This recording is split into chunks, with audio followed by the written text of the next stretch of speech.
Bom dia a todos, eu sou o Felipe Antunes e estou participando do 28º Congresso de Iniciação Científica da Universidade de Brasília. Meu projeto foi feito pela orientação da professora Isabela Marques Dourado, no Laboratório de Interação Patógeno Hospedeiros do Instituto de Biologia, e tem como tema a caracterização virtual de uma serina treonina fosfatase PP2C de Trypanosoma cruzi. O Trypanosoma cruzi é um protozoário e é agente etiológico da doença de Chagas. A doença de Chagas ela foi descoberta aqui no Brasil em 1909 por um médico que deu nome à doença, Carlos Chagas. É uma doença considerada neotropical negligenciada e a transmissão, antes se pensava que era limitada apenas às zonas rurais, já que é transmitida por inseto barbeiro. Isso mudou com a constante movimentação das pessoas de áreas rurais para as áreas urbanas, e a transmissão, então, ela pode ser feita por ingestão de alimentos contaminados, transfusão de sangue, transplante de órgãos e também de forma congênita. O parasita ele é transmitido para humanos através da picada de triatomíneos, de barbeiros. Esses animais eles possuem o hábito de defecar próximo ao local da picada, justamente por estarem cheios de sangue, e como o protozoário ele se aloja no intestino do animal, a porta de entrada para o protozoário no hospedeiro é através da introdução dessas fezes pela ferida, seja por coceira ou por outros movimentos involuntários do hospedeiro.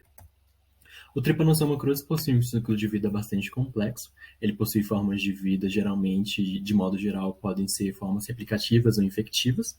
Temos uma fase replicativa no inseto vetor, no qual o parasita ele é chamado de epimastigota, e outra fase infectiva que é chamada de tripomastigota metacíclico. Quando o protozoário ele infecta a célula do hospedeiro, ele induz sua fase replicativa, chamada de amastigota, e se reproduz até romper a célula, e se diferenciar na forma infectante, chamada de tripomastigota sanguínea.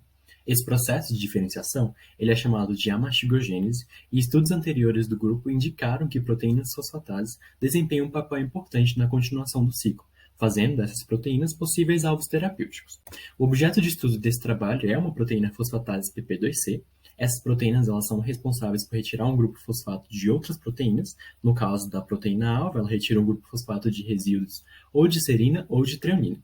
A família dessa proteína ela é metalodependente, ela depende de íons divalentes de magnésio ou manganês, e os estudos anteriores do grupo demonstraram que a proteína PP2C de Trypanosoma cruzi tem efeito ótimo a pH 7,5 com íons de manganês. Perdão.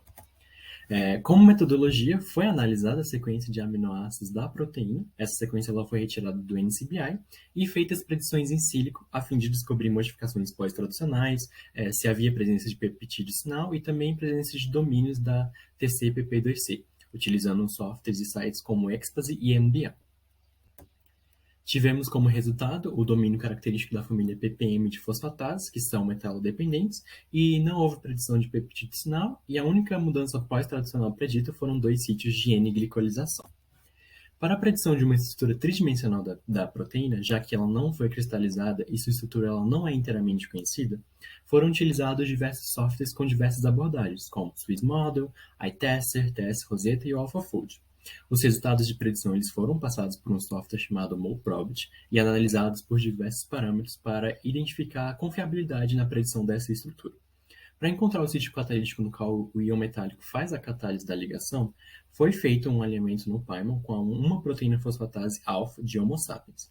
As duas proteínas elas compartilham semelhanças estruturais e notou-se que o sítio de 4 aspartatos na proteína humana se conservava na proteína do protozoário, porém em 4 resíduos de aspartato diferentes. Esses foram os resultados da predição de estrutura, e a estrutura com os parâmetros mais satisfatórios foi a predita pelo AlphaFold, que é baseada em inteligência artificial.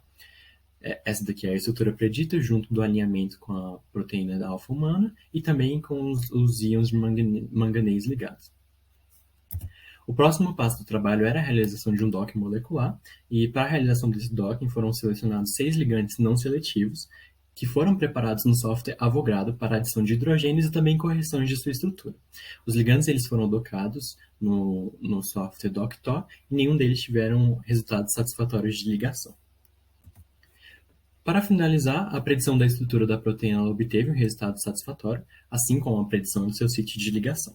As moléculas selecionadas para um DOC não obtiveram resultado satisfatório e por isso é necessário mais estudos utilizando outros ligantes. E mais estudos devem ser feitos para testar esses ligantes também in vitro. Muito obrigado por assistir, agradeço a todos os colaboradores desse trabalho e a minha orientadora.